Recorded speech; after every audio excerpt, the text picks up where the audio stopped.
So guys, for today's video guys, magluto po tayo ng paksiw. Kung sa Bisaya, painununan po siya. So ayan, yan po yung paso natin guys. So ito po yung isda na gagamitin natin for paksiw. So ayan, umpisahan na natin guys. Lagay natin yung luya. Bisaya version po siya guys ha, Bisaya version. So ayan, ganyan siya guys.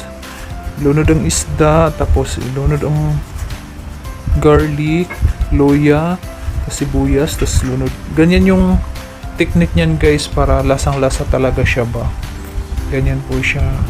Ayan, yan po yung Bisaya version sa ating inununan. Kung sa Tagalog pa, paksiw. So, lagyan din natin siya ng siling labuyo.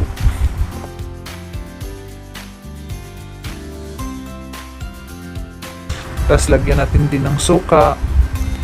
So ito pala yung gamit natin na suka guys, rice vinegar. So masarap po yan guys. So tapos lagyan natin ng asin, tansya lang din yan guys ha. Tapos magic sarap. Tapos ayan, takpan, tapos salang na natin siya guys. Tapos ayan, tapos konti lang yung apoy niya ha, para ano siya po, unti-unti talaga siyang maluluto talaga siya, hindi biglaan yung ano ba. Tapos yun na po siya guys, kukumulo na siya, lagyan natin siya ng tubig kunti. Tapos ayun mo, ayan na yan.